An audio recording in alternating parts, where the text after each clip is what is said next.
32 সাইজৰ ব্লাউজটো ইতিমধ্যে খুব সুন্দৰকৈ আপোনালোকে পেপাৰত কাটিবলৈ শিকিলে আজি আপোনালোকক 34 সাইজৰ ব্লাউজটো মই কাটি দেখুৱাম একেবাৰে সহজ পদ্ধতিত খুব সুন্দৰকৈ পাৰিছে আপোনালোকে আৰু বুজিও পাইছে একেবাৰতে মোৰ বহুত বেছি ভাল লাগিছে সঁচাকৈ আজি 34 সাইজটো দেখুৱাম একে হয় আমাৰ তলৰখিনি মানে এনেকৈ আমি জাপি লোৱা পাৰ্টটো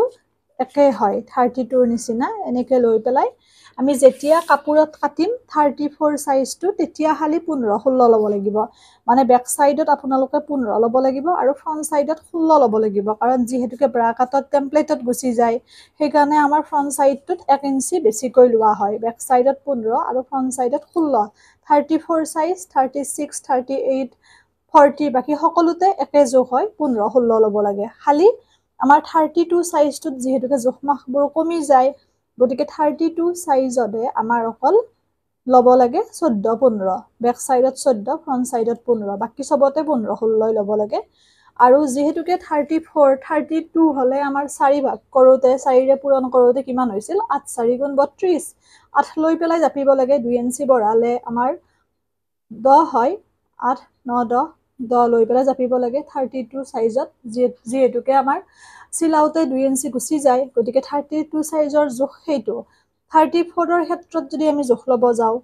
9 4 গুণ 37 9 ললে আমাৰ ডাঙৰ হৈ যাব 36 সাইজতে 9 ল'ব লাগে গতিকে আমি ল'ব লাগিব 8.5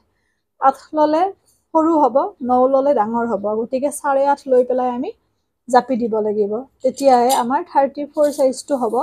আৰু 8.5 লৈ পেলাই আমি নাজাপু 2 ইঞ্চি বঢ়াই ল'ব লাগিব 8.5 9.5 10.5 গতিকে আমি 11 লৈ জাপি দিলে হ'ল কাৰণ তেতিয়া কোনোবা যদি শকত হয় পিন্ধুতে সুবিধা হ'ব অকমান ঠাই ৰৈ যাব গতিকে 11 লৈ জাপিব আৰু এইখিনি হৈছে আমাৰ 13 14 ইয়াতে পেপাৰখন সৰু কাৰণে 13 14 হ'ব আমাৰ 13 টো হৈছে বেক সাইড 14 টো হৈছে ফ্ৰন্ট সাইড আৰু বাকি যেতিয়া আমি কাপোৰত কাটিম তেতিয়া 15 16 লৈ কাটিম এইটো হৈছে এইখিনি আৰু ইফালে আমাৰ 11 ল'ব লাগিব 11 এনে 10.5 ল'ব লাগে 8.5 হলে 10.5 হয় কিন্তু মই আধা ইঞ্চি বঢ়াই দিম 11 ল'ম 11 লৈ পেলাই খুব সুন্দৰকৈ এনেকৈ জাপি দিব পেপাৰখন যেহেতুকে সাইজটো মিলিয়ে থাকে গতিকে হৈয়ে যায় এয়া এইখিনি হ'ল এতিয়া আমি বাকিখিনি জোখমাখ কৰিম অকমান পৃথক হ'ব এনেকৈ লৈ এইখিনি বন্ধ সাইড ল'ব তেতিয়াহে আমাৰ জোখমাখখিনি পাৰফেক্ট হ'ব চাব বুজি পাইছেনে আপোনালোকে ভালকৈ বুজুৱাখিনি আৰু ইয়াৰ পৰা এনেকৈ আপোনালোকে আঢ়ৈত চিন দিব এয়া আঢ়ৈ এইখিনি একে আঢ়ৈ 3 ইয়াৰ পৰা 6ত চিন দিব এইটো বেলেগ জোখ 6ত চিন দিব আৰু এইখিনি 6ত চিন দিব আৰু বাকি এইখিনি আধা ইঞ্চি একে হয় আৰু এইখিনি আমাৰ 1 ইঞ্চি ইয়াৰ পৰা হৈছে 6 ইয়াতে 6 ইয়াতে আঢ়ৈ এইখিনিত 3 এইখিনিত আধা ইঞ্চি এতিয়া আমি আঁচখিনিত আনিম এয়া 6 লৈকে জিডাল এয়া 6 লৈকে এইখিনি আৰু এইটো যদি আপোনালোকৰ তেনেকৈ চেপটো দিব দিগদাৰ হয় তেতিয়াহলে এনেকৈ আস্তানি লৈ পেলাই চক পেন্সিল পাই নহয় ধুনীয়াকৈ মচি দিলে গুচি যাব এনেকৈ আপোনালোকে যদি কৰে তেতিয়া আপোনালোকৰ ৰাউন্ড শেপটো ভাল হ'ব এয়া বাকি ডিজাইনো শিকাম যেহেতু আৰম্ভণি পেপাৰত এইখিনি দেখুৱাই লওঁ আৰু এইখিনি আপোনালোকে আধা ইঞ্চিটো এনেকৈ কোণাৰ পৰা এনেকৈ আনিব আধা ইঞ্চি আৰু এই 1 ইঞ্চিটো এইখিনি দে 1 ইঞ্চি তাৰ পৰা এইখিনি এইটো শেপত যাব বেকাকে দেখিছে আৰু বাকিখিনি এইখিনি হৈছে আপোনাৰ সেম ইয়াৰ পৰা 3 এইখিনি হৈছে 1 এই 3 ৰ পৰা 1 লৈকে এনেদৰে আমি যাব লাগিব এয়া এতিয়া আমি কাটিম কটা প্ৰসেছটো আছে এনেকৈ কাটিব আদাৰ পৰা নাকাটিব হাতখন দীঘলকৈ কাটি দেখুৱাম এইটো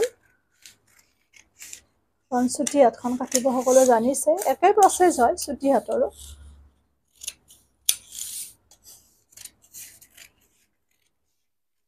এয়া এনেকৈ হৈ গ'ল এতিয়া চাব বেক চাইডটো হৈছে আমাৰ চুটি চাইডটো মানে যেটো আধা 1 ইঞ্চি কম এইটো হৈছে বেক চাইড এতিয়া পিঠিখন ধৰি লওক আমি এটা বেলেগ ডিজাইন দিম এইটো ডিজাইন এনেকে আছে গতিকে ৰাউন্ডটো কাটিব পাৰিলে এতিয়া আমি ডিজাইনটো অকমান অমিতা কাটৰ ডিজাইন এটা দিম বুলি ভাবিছো তেতিয়া এনেকৈ ডিজাইনটো দিলে হ'ল যেতিয়া মূল সিম্পল ব্লাউজটো পাৰিব ডিজাইন এইবোৰ নিজে বিভিন্ন দি থাকিব পৰা যাব এয়া এইটো ডিজাইন দিম বেক সাইডত এবাৰ চাব দেখুৱাই দিছো মই এয়া কিমান ধুনিয়া হৈছে এটো হৈছে বেক সাইডৰ ডিজাইনটো এতিয়া আমি ফ্ৰন্ট সাইডৰ জোখমাখখিনি কৰিম এয়া ফ্ৰন্ট সাইডত ইয়াতে কি কৰিব লাগিব ইয়াৰ পৰা 12 লব লাগিব 32ত আমাৰ কম আছিল কিন্তু এইটোত 12 লব লাগিব আমি কিন্তু পেপাৰখন সৰু কাৰণে আমাৰ 12 নহয় কিন্তু যেতিয়া আমি কাপোৰত কাটিম তেতিয়া ইয়াৰ পৰা 12 লব লাগিব বাকি সকলো সাইজত 32ৰ বাহিৰে 12 লৈ এনেকৈ সিধাকৈ আজডাল টানি দিব ইয়াতে যিহেতু পেপাৰখনত 12 নহয় 10 মান লৈ পেলাই আপোনালোকে এনেকৈ মিলাকে কাটি পেলাই ধুনিয়াকে প্ৰেক্টিসটো কৰি লওক মিলাকে কাটি কিন্তু কাপোৰত কাটোতে আমি 12 লৈ পেলাই কাটিব লাগিব পেপাৰখনৰ সাইজটো সৰু হৈ যায় আৰু ইয়াৰ পৰা 6 এইখিনি 3 এইখিনি 1 এইখিনি 2.5 2 আৰু আধা 6ৰ পৰা 2 আধা লৈকে এনেকৈ আৰু 3ৰ পৰা 1 লৈকে এইটো হৈছে ব্ৰা কাটৰ এইখিনি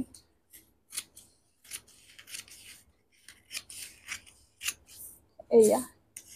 একেবাৰে সহজ হয় আৰু এইখিনিত অকমান কোনোবাৰ খেলিমেলি লাগিছে হয়তো ব্ৰা কাটৰখিনিত বুজি পোৱা নাই মই বুজাই দিও এইখিনি হল এইটো আমাৰ যদি এনেকে আমি চিলাব যাও তেতিয়া হলে ফুলি নাথাকিব ব্ৰা কাটটো চেপেটা হ'ব গতিকে এইটো আমাৰ প্ৰসেস হয় সকলোৰে ব্লাউজ এটা চিলালে এইটো 2 ইঞ্চি কৈ বঢ়াই লব লাগে সেইটো বাঞ্ছনীয় লবই লাগিব গতিকে 2 ইঞ্চিটো বঢ়াই লোৱাৰ ক্ষেত্ৰত চাব এইখিনি এনেকে দিব পাৰি দি পেলাই এইখিনি যেনেকে আছে তেনেকে দিলে এইখিনি আধা ইঞ্চি দিব এইখিনি 1 এইখিনি হৈছে 2 এনেকে বঢ়াই যাব আৰু এইখিনি 2 ইঞ্চি গৈ যাব এয়া এই শেপটো ভাল হ'ব লাগিব কিন্তু চাব এইখিনি আধা এইখিনি 1 এইখিনি 2 এইখিনি 2 এইখিনি 2 এইখিনি 2 এইখিনি 2 তেনেকৈ গৈ কাটিব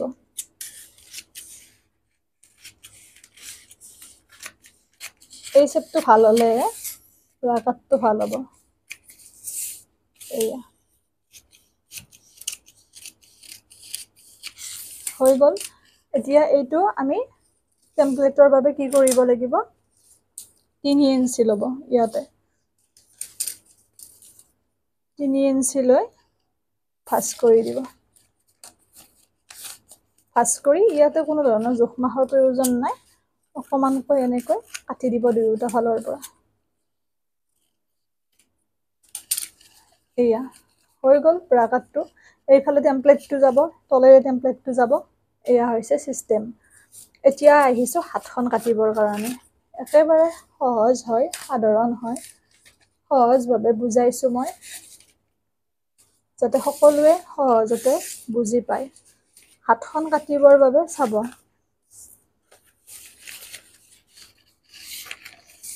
আমি 4 জাপকে লৈছো এই 2 জাপ আৰু এই 2 জাপ তেতিয়া আমাৰ দুখন হাত ওলাই যাব ওপৰ সাইডটো বন্ধকে লব নহলে হাতখন হে হ'ব আৰু ইমান দীঘলে মই কৰিম যদি কাৰোবাৰ দীঘল কৰিব বিচাৰে ইমান মান হেতু দীঘল ৰূপত লব কোনোবাই যদি ছুটি কৰিব বিচাৰে ছুটিকে লব হেতু কোনো সমস্যা নাই একে হ'ব নিয়মটো তাৰ পিছত এনেকৈ লৈ আপোনালোকে ইয়াৰ পৰা 3 ইঞ্চিত চিন দিব 3ত চিন দিব চিন দি এনেকৈ আজডাল টানি দিব 3ত দি পেলাই এয়া 3 তাৰ পিছত একেবাৰে হাত কটা সহজ পদ্ধতি আৰু পাৰফেক্ট হোৱা পদ্ধতিটোৱে হৈছে এই পদ্ধতিটো খুব সুন্দৰকৈ কাৰণ যেহেতু এইটো জোখৰে হয় যেটো ব্লাউজ আমি চিলাম কানখন এনেকৈ পাৰি দিব খালি কানখন এনেকে নাপাৰিব আপোনালোকে তাৰ মানে বস্তুটো মই বুজাই দিছো এনেকে বেকাকে নাপাৰিব ইয়াৰ পৰা এনেকৈ সিধাকে কানখন পাৰিব তেতিয়াই কিন্তু হাতখন পাৰফেক্ট হ'ব সিধাকে পাৰি এনেকে দিব এইয়া চিধাকে এনেকে বেকাকে নহয় এনেকে হাতখন ইয়াৰ পৰা এনেকে চিধাকে পাৰিব তাৰপিছত এইখিনি আপোনালোকৰ হাতখন যিমানখিনি শকতখিন হাতৰ ঘেৰটো কাৰোবাৰ যদি এইখিনি আপোনালোকে নিজে জুখি লৈ সেইমতে কাটিব 2 ইঞ্চি কিন্তু বঢ়াই ৰাখিব যিহেতুকে আমাৰ চিলনিত যাব মই কাপোৰ কাটোতে মই দেখুৱাই দিম এতিয়া যাতে হাতখন সকলোৰে আহে সেইবাবে মই পেপাৰ কাটিঙত এইখিনি বুজাই আছো ধুনীয়াকে এইয়া এনেদৰে হৈ গ'ল হাতখন আৰু এইখিনি অকমান দবাই দিব তেতিয়া কোচ খাই নাথাকে কাষলতিৰ তলখিনি এইয়া হৈ গ'ল গোটেইখিনি হ'ল আশা কৰোঁ আপোনালোকে 34 সাইজটো বুজি পাইছে 32 সাইজৰ নিচিনাকৈ পুনৰ নতুন ভিডিঅ'ৰে লগ পাম 36ৰ ভিডিঅ'টিৰে আপোনালোকে খুব সুন্দৰকৈ প্ৰেক্টিচ কৰক নিজে আৰু মোক দেখুৱাব কালি ইতিমধ্যে বহুত ধুনীয়াকৈ পাৰিছে সকলোৱে ভাল লাগিছে তাৰপিছত আমি কাপোৰত কাটিম চিলোৱা ভিডিঅ' দিম সকলোৱে নিজৰ ব্লাউজ নিজে ধুনীয়াকৈ চিলাই পিন্ধিব পাৰিব